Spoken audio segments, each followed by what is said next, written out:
Assalamualaikum warahmatullahi wabarakatuh. Alhamdulillah. Alhamdulillahilladzi an'amana bi ni'matil iman wal islam. Wa nusolli wa nusallimu ala khairil anam. Sayyidina Muhammadin wa ala alihi wa sahbihi ajmain. Amma ba'du. Pemirsa El Sinta TV, dimanapun Anda berada, puji serta syukur kita panjatkan kehadirat Allah Subhanahu wa Ta'ala. Pada pagi hari ini kita bisa berjumpa kembali dalam acara Risalah Iman. Salawat serta salam semoga tetap tercurah pada junjungan kita Nabi Muhammad SAW. Pada kesempatan kali ini kita akan membahas sebuah tema yang cukup menarik. Mudah-mudahan ini sebagai menjadi pengingat buat kita semua, yaitu tantangan dakwah di masa kini. Narasumber yang akan membahas tema kita, beliau adalah Ustadz Kiai Haji Ahmad Salimin Dani LC MA, Ketua Dewan Dakwah Islamiyah Indonesia Bekasi. Mari kita berdiskusi dengan Ustadz. Assalamualaikum Ustadz. Waalaikumsalam warahmatullahi wabarakatuh. Khair, alhamdulillah. Sehat ya? Alhamdulillah. Bicara tantangan dakwah masa kini Ustadz, memang ya akhir-akhir ini kita cukup banyak hal yang mengejutkan kita. Apa yang seharusnya dilakukan ini oleh para ustadz, para dai kita semua, Ustadz? Baik. Silakan. Assalamualaikum warahmatullahi wabarakatuh. Waalaikumsalam warahmatullahi. Alhamdulillahirrahmanirrahim, wassalatu wassalam ala nabina wa habibina Muhammad wa ala alihi wa ashabihi wa tabi'in bi ihsani ila yaumiddin, amma ba'd. Pemirsa El Sinta TV yang dimuliakan Allah Subhanahu wa Ta'ala, ketika kita diajak berbicara mengenai tantangan dakwah masa kini, maka terlebih dahulu kita akan flashback sejenak, karena ini ada sesuatu yang kita katakan salah dalam kehidupan, terutama di kalangan para dai, mungkin terlena. Di dalam surat Al-Baqarah, yang pertama surat Al-Baqarah ayat 120, walan tardo ankal yahudu walan nasara hatta tattabi'a millatahum. Orang Yahudi dan orang Nasrani tidak akan suka dengan kita sampai kita itu mengikuti pola ajaran hidup mereka. Artinya, selama kita itu strength menjalankan apa yang diperintahkan oleh Allah atau berusaha untuk menjadi orang Islam yang sempurna, maka mereka akan selalu berusaha mengganggu, menggoda, dan membelokkan kita dari ajaran agama yang diajarkan oleh baginda Rasulullah kepada kita. Itu secara eksplisit kalau kita bicara mengenai tentang ayat ini. Yang kedua, bukan sebatas hanya mereka itu dikatakan oleh Allah tidak suka, tapi juga mereka akan melakukan tindakan yang real. Apa diantaranya? Surat Al-Baqarah ayat 217, la yazaluna yuqatilunakum hatta yaruddukum min dinikum in istata'u. Mereka, yaitu orang-orang kafir, tadi golongan Yahudi, Nasrani, dan begitu pula orang-orang musyrik, orang-orang ladinin, ya, ateis, mereka itu akan berusaha memerangi kita sampai kita itu keluar dari agama kita atau murtad. Artinya korelasi dari ayat 120 ke 217 itu, tahapan yang mereka lakukan itu adalah yang pertama, ya, mereka itu akan merayu dan akan mendorong, bahkan memaksa kita untuk kita harus suka dengan kebiasaan-kebiasaan cara hidup yang sudah ada dalam kehidupan mereka. Nah, kalau seperti itu, ya kita sudah lihat di lingkungan kita ini sepertinya umat Islam sudah terpengaruh itu, bahkan sudah ada yang ikut-ikutan gaya hidup. Ya, makanya ini saya jelaskan, ya. Jadi kalau kita lihat terjadi penyimpangan, umpamanya umat Islam itu kok cara hidupnya tidak seperti layaknya yang diajarkan oleh Allah dan Rasulnya. Nah, ini karena memang yang dikehendaki oleh kalangan Yahudi dan Nasrani dan juga orang-orang musyrik, orang-orang ateis itu, kita itu harus lepas dari ajaran syariat yang diajarkan oleh Allah dan Rasulnya.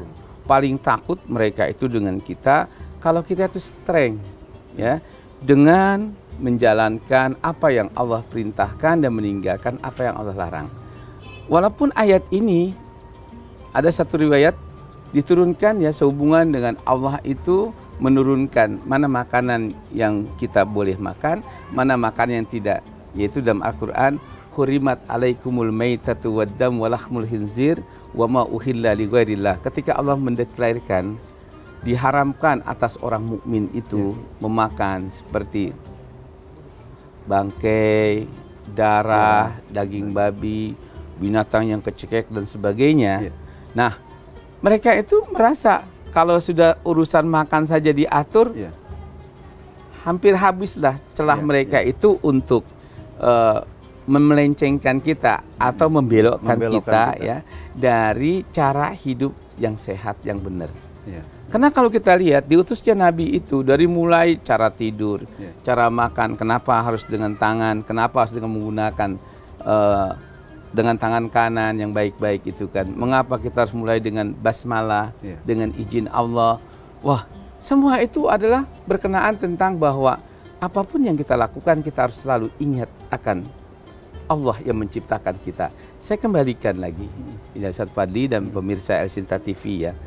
Jadi dari dua ayat ini tahapan-tahapan mereka itu untuk memurtadkan kita. Tahapan pertama sudahlah, nggak usah kita murtadkan umat Islam ini. Yang penting cara mereka berpesta sudah ngikut kita. Cara mereka itu bukan menikahin saja ya, membangun rumah mengikut kita. Cara makan mengikut kita, ya. Nah, itu yang mereka dulu desak.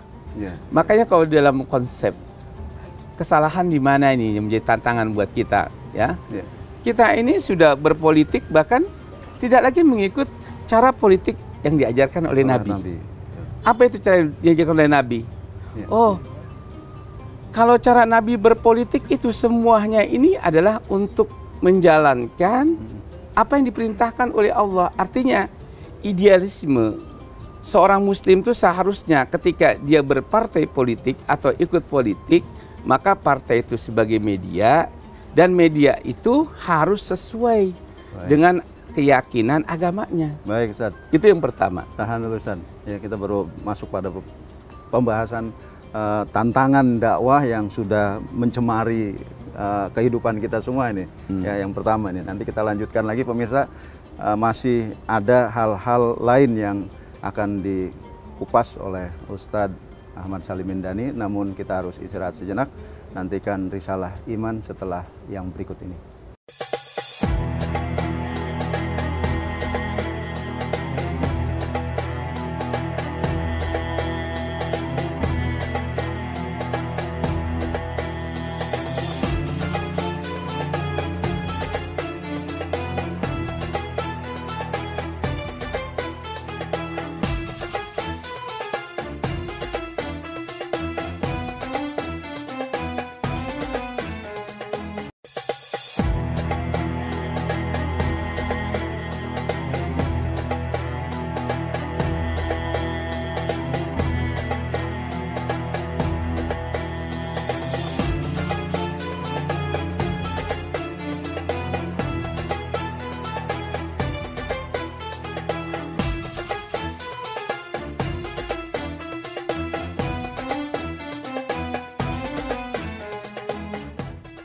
Terima kasih pemirsa, Anda masih bersama kami dalam Risalah Iman. Saat ini kita tengah membahas sebuah tema tantangan dakwah masa kini. Narasumber yang membahas tema kita, beliau adalah Al-Ustadz Kiai Haji Ahmad Salimin Dani LC MA. Kita lanjutkan diskusi kita bersama Ustadz. Kita sudah memasuki kehidupan mereka lah secara perlahan-lahan. Kita sudah mengikuti beberapa pola hidup. Kemudian tadi terakhir Ustadz juga menyampaikan kita dalam berpolitik kita sudah tidak mengikuti gaya apa yang diajarkan oleh Rasulullah. Nah, kelanjutannya seperti apa, Ustaz? Jadi yang pertama, kalau Nabi itu contohlah, mengapa Nabi menerima perjanjian Hudaybiyah itu? Karena Nabi menganggap bahwa kapabilitas atau pengakuan musuh itu, Nabi sebagai kepala pemerintahan itu lebih besar ketimbang Nabi itu mendapatkan pengakuan itu dari melalui proses peperangan. Walaupun para sahabat keberatan di kala itu. Artinya begini, ketika kita turun dalam dunia politik, oke lah kita mengikuti jejak penegakan suatu pemerintahan itu melalui proses demokrasi. Untuk apa kita berdemokrasi ini? Demokrasi itu suara terbesar adalah suara yang menang. Kalau sudah 50+1, suara kita kan akan menang. Betul. Nah, kalau umat Islam ini tidak dibodohi oleh kekuatan anasir-anasir tadi, pemurtadan, baik itu dari Zionis, Israel, Yahudiyah, maupun Tabsiriyah, gerakan kristenisasi, maupun gerakan-gerakan komunisme, maka saya yakin umat Islam itu ketika dia berpartai politik, Indonesia lah katakan, kita belajar dong dari Panasir, bagaimana tujuan Panasir itu membangun partai politik yang namanya Masumi, Majelis Syuro Muslimin Indonesia, ya kan. Nah, kalau kita ini lihat setelah Panasir itu berada di atas, maka dia memperjuangkan idealismenya. Apa itu? Yaitu untuk menegakkan syariat Islam. Bagaimana syariat Islam itu bisa ditegakkan? Ini sebuah implementasi dari perwujudan yang dimana pada waktu kita awalnya kan ada itu ketuhanan yang Maha Esa dan kewajiban bagi setiap umat Islam melaksanakan syariatnya. Karena di kala itu sudahlah, kita ini ditinggalkan aja dulu, nanti kita perjuangkan setelah kita merdeka. Jadi itu harus tahu. Dan saat ini banyak umat Islam itu dibodohi. Bukan lagi mereka ikut berpartai politik untuk menggulkan apa yang menjadi tujuan kita agar syariat Islam itu diakui oleh mayoritas bangsa umat Islam ini di Indonesia, tapi transaksional. Siapa? Gue sih ikut pemilu, yang penting ada yang bayar saya. Ya kan? Sebenarnya ini dilarang betul. Kalau Nabi bilang, kalau ada orang minta bayar, mengambil suara kita, karena dia ingin diangkat jadi pemimpin, itu haram hukumnya. Memberikan pada orang yang meminta. Ya kan? Yang benar bagaimana? Seharusnya, makanya saya mengharapkan umat Islam ke depan ini yang menjadi tantangan kita, siapa yang akan bisa menyatukan dan menjelaskan. Kalaulah kita ikut berpartai politik, tapi kita harus sehat. Dan kita itu dari jauh riswah. Karena hukum riswah itu kan ar-rasi wal murtasi pinar. Tapi umumnya kita lihat sekarang, jangan-jangan juga banyak ustadz udah yang ikut transaksional. Dia mendukung satu kekuatan partai politik, dia nggak ingat, dia nggak tahu tuh platform partai politiknya itu kayak apa. Nah, itu yang jadi tantangan buat kita saat ini. Kalau orang bertanya, kenapa umat Islam yang mayoritas ini kok tidak punya kekuatan, tidak punya kekuatan politik? Nah, karena kesadaran umat Islam untuk memiliki suatu partai yang bisa memperjuangkan idealismenya, yaitu tegaknya syariat Islam itu sudah luntur sejak Masumi dibubarkan. Nah, inilah kalau kita bicara tentang tantangan yang pertama itu adalah hilangnya giroh umat Islam itu memperjuangkan keyakinan agamanya itu dalam parlemen. Sehingga dianggap itu hanya sebatas ini pesta demokrasi dan tidak punya tujuan. Padahal kalau kita ikat dari mulai kita itu membaca sejarah, Nabi itu menerima perjanjian Hudaybiyah, bahwa pengakuan atau kapabilitas, elektabilitas kita itu di hadapan musuh itu perlu. Sekarang ini umat Islam nggak dianggap. Kenapa? Karena suara kita pecah semua. Tidak ada berada di satu jajaran satu partai politik. Kenapa? Karena usaha kaum Yahudi, Nasrani, dan ateisme itu berusaha menghancurkan kekuatan umat Islam itu di zaman demokrasi ini, memecah belah suara umat. Artinya kita menjadi bodoh dalam soal politik. Itu yang pertama. Dan yang kedua, Yang kedua ini yang kita harus sadari bahwa mereka juga sudah melemahkan kita, membodohkan kita dalam soal askariyah, militer. Kalau Nabi mengajarkan kepada umatnya, ajarkan anakmu satu berenang, yang kedua menaik kuda, dan yang ketiga memanah. Memanah itu kan senjata yang paling canggih di zaman di kala Nabi itu. Ya sekarang juga masih canggih, balistik kan.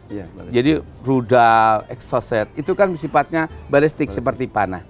Nah ini pun kita soal masalah askariyah, pentingnya anak-anak kita itu untuk menjaga keutuhan negeri ini. Kalau kita cinta negara, masukkan anak kita, kalau ada 2 laki-laki, 1 militer atau polisi. Ya kan? Bahkan sekarang perempuan, masuklah. Nggak apa-apa. Kenapa? Ini membela negara. Jadi kalau hubul waton itu buktikan sekarang itu jadilah salah satu di antara keluarga kita dari beberapa saudara yang harus jadi militer. Kenapa?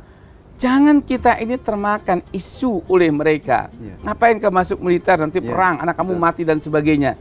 Padahal kita tahu siapa yang berkewajiban menjaga keutuhan negara ini. Itu militer. Di negara mana saja yang berani menentang penguasa yang lalim itu adalah hanya militer. Coba lihatlah kudeta-kudeta di mana pasti dimotori oleh militer. Betul. Baik Ustaz, kita harus tahan lagi Ustaz, istirahat sebentar. Nanti kita lanjutkan beberapa hal yang masih tersisa.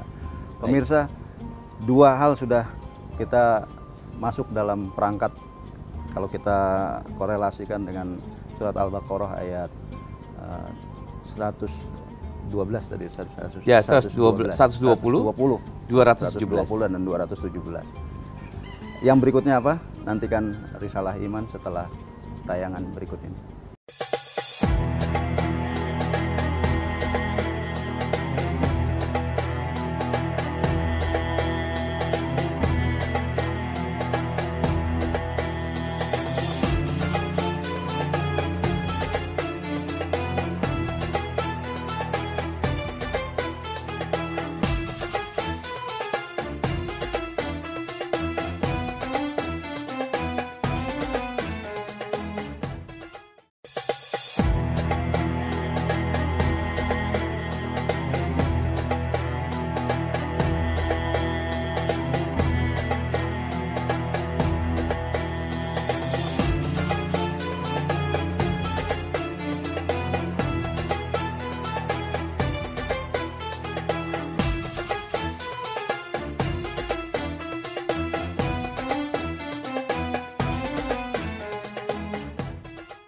Terima kasih pemirsa, Anda masih bersama kami dalam Risalah Iman.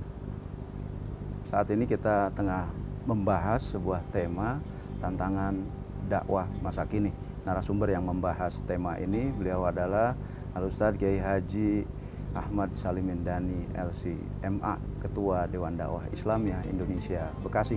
Kita lanjutkan, tadi kita sudah mendapatkan 2 hal yang cukup ya mungkin di luar pemahaman kita, di luar pengetahuan kita semua, bahwa itu adalah merupakan perangkap yang dipasang atau yang ditaburkan atau yang ditebarkan dan lain sebagainya oleh tadi kaum kafirin, Nasrani, kemudian Yahudi dan Majusi, selanjutnya ateis ya, maksudnya itu. Kemudian apalagi yang harus kita perhatikan dari tantangan dakwah ini, kita lanjutkan diskusi bersama Ustadz. Berikutnya Ustadz, tapi tentang pertahanan ini kita masih belum tuntas Ustadz. Ya tadi.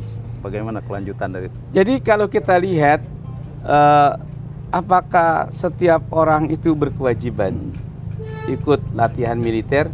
Kalau kita lihat perintah Nabi itu, ajarkan anak kamu berenang. Apalagi negeri kita ini kan mayoritas luasnya itu adalah lautan. Ya kan, kita berada di tengah lautan. Dan bahkan sebagian besar dari bumi ini lebih luas lautannya daripada daratan. Ya. Nah, kalau kita lihat ya, mengapa Nabi menyuruh kita ini mengajarkan anak itu berenang, ya kan? Karena kita kan nggak tahu. Kalau kita lihat azab Allah itu juga datang banyak ya, melalui air, tsunami, ya kan? Nabi Nuh. Ya, zaman Nuh dan sebagainya, ya kan? Nah, yang kedua, Nabi juga mengajarkan berkuda. Berkuda itu kan alat perang. Ya. Cuma Nabi tidak mengatakan, alimu auladakum, ajarkanlah anak-anak kamu itu bil askari. Enggak. Tapi Nabi itu yang paling penting yang harus dikuasai oleh seorang militer itu apa? Berenang. Yang kedua, naik kuda. Naik kuda. Dan naik kuda itu, dan kuda itu adalah kendaraan perang yang sangat diandalkan. Bukannya dahulu. Sekarang sama. Bahkan di akhir zaman itu perang kembali. Dia lagi menggunakan yang digunakan berat, dari dari besi ya, baja. Tidak mungkin. Nanti kembali orang itu perang seperti menggunakan kuda, onta dan sebagainya. Kalau kita baca nubuah itu, ya kan? Nah, kalau sekarang oke lah di zaman motor trail ya atau mobil, mobil-mobil yang katakan dipakai untuk berperang ya kan? Artinya ajarkan anak kamu itu menyupir, membawa kendaraan yang bagus. Kalau bisa ajarkan anak kamu itu ya menjadi pilot, ya kan? Sudah nggak? Ada nggak para ulama itu bercita-cita punya anak jadi pilot? Ya kan? Karena nanti kalau kita sudah menguasai negara ini, kalau nggak jadi pilot, siapa yang jadi pilot? Kalau memang kita inginkan negara ini dikuasai oleh umat Islam, itu satu.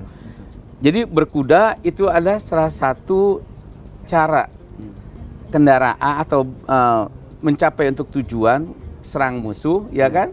Nah, kalau sekarang mungkin bukan dengan kuda, tapi dengan Panzer, dengan F-16 atau apalah namanya gitu ya, atau dengan apa gitu kan. Dan yang ketiga yang menarik lagi, kenapa Nabi tidak mengajarkan anak kamu berpedang, bisuyub? Tapi Nabi mengatakan, ajarkan anak kamu alimu auladakum birramal, memanah. Karena perang di akhir zaman itu nggak ada lagi dengan pedang begini. Tapi perang akhir zaman itu tembakan di sini kayak kemarin kan umpamanya kasus Gaza gitu kan, nggak disangka.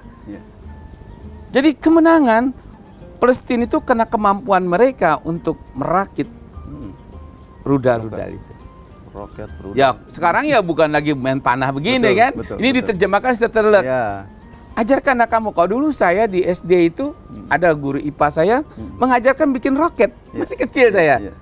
Bagaimana caranya? Jadi bikin roket itu kita suruh mengumpulkan ballpoint kan ada tuh yang dari Kuningan, dia punya itunya, diisi itu pakai apa itu obat korek api, padatin, terus tutup, kasih kertas, dibakar dari sini kan, itu bisa 200 meter. Bagaimana kita memadatkannya gitu kan? Kan mudah sekali belajar buat roket itu, ya kan? Kenapa tidak bisa? Artinya begini. Makanya kita ditakut-takutin itu kan, dibuatlah kita ini undang-undang yang tidak boleh orang itu punya senjata, ya kan? Nah gimana kalau kita di sini senjata kita biasa di kampung itu pakai golok mau dilepaskan, ya kan? Nggak bisa dong. Semua orang itu berhak untuk membela diri. Jadi saya tidak sependapat undang-undang umpamanya tidak boleh membawa sajam gitu kan. Yang perlu dikontrol itu adalah mental. Siapa yang boleh? Kalau umpamanya dia seorang satpam, dia seorang memang bekerja sebagai penjamin keamanan di pasar di mana, kenapa sih nggak diberikan saja gitu? Itu harus untuk menjamin keamanan kan? Ya, itu senjata dia, pertahanan dia. Jadi undang-undang yang melarang kita itu belajar militer ini adalah menyalahi sunnah dan menyalahi Al-Quran. Karena kalau kita lihat, dan ini kita dibodohkan dari situ. Sehingga kita ketakutan kalau anak kita masuk militer. Wah ditakut-takutin begini begitu. Seharusnya ya, saya bersyukur, saya sekolah di Mesir. Orang Mesir itu kan wajib militer. Ya kan? Jadi saya sedikit banyak tuh belajar. Gimana pentingnya kita itu paling tidak ya, tidak menggunakan, tidak belajar menggunakan alat perang. Tapi mental disiplinnya itu. Nah ini yang kita perlu lakukan. Jadi salah satu yang menyebabkan umat Islam saat ini dia menjadi umat Islam yang tertinggal karena kita itu ansih menjauh dari cara-cara pola hidup layaknya sebagai militer. Kedisiplinan kita tidak ada dan sebagainya. Dua hal ini kira-kira apa yang harus ada solusi dari Ustadz lah gitu. Solusi saya, menurut saya ya, ini adalah tanggung jawab pemerintah ke depan. Siapa saja yang memimpin, coba ini dipikirkan. Kita nggak usah takut lah gitu kan, kita ditumbangkan oleh rakyat. Yang kita ajarkan adalah bagaimana rakyat kita cerdas, kalau hak-hak mereka itu dirampas, hak-hak mereka itu diambil, negara mereka itu digarong ya. Ada bangsa lain yang ingin menguasai negeri ini, dia bisa melawan tanpa ada instruksi dari presiden gitu. Nah, bukankah kita tahu? Jadi keamanan satu negara ini ya itu bergantung dengan rakyat. Makanya TNI itu adalah merupakan perwujudan dari rakyat. Maksudnya apa? Semua rakyat itu seharusnya dilatih. Kalau dulu ada Hansip, pertahanan sipil. Betul. Kalau kita nggak masuk militer, pertahanan sipil kan. Ada Wanra. Ada Wanra gitu kan. Ini sudah memang dicita-citakan oleh para founding father kita. Cuman kita lupa bahwa ada unsur-unsur kekuatan. Surat Al-Baqarah 120, Surat Al-Baqarah ayat 217 itu yang menyebabkan kita akhirnya dibodohkan. Dalam soal pentingnya kita itu mendidik anak menjadi militer. Maka kalau bapak saya belajar dari bapak saya, selalu mengatakan ada di antara kalian menjadi militer. Ya, keluarga saya ada yang masuk ya, alhamdulillah. Mereka itu bercita-cita juga ingin bagaimana menjaga negara. Kenapa? Kalau bukan kita yang akan menjaga negara ini, siapa lagi? Baik Ustadz, waktu kita sudah habis Ustadz. Mudah-mudahan pada kesempatan lain kita bisa membahas tentang ini lagi. Insya Allah masih ada lagi ya. Ini biar tantangan kita ya, bukan hanya 2, ada 6. Ya, insya Allah. Bisa lebih paham kondisi kita saat ini. Pemirsa, demikian diskusi kita bersama Ustadz Kiai Haji Ahmad Salim Mindani LCMA. Mudah-mudahan apa yang kita diskusikan pada kesempatan kali ini bermanfaat buat kita semua dan kita bisa mengambil manfaat dari hikmah dari perbincangan ini. Saya Fadli Muhammad beserta kru yang bertugas pamit undur diri. Mohon maaf atas segala kekurangan. Wabillahi taufik wal hidayah. Wassalamualaikum warahmatullahi wabarakatuh.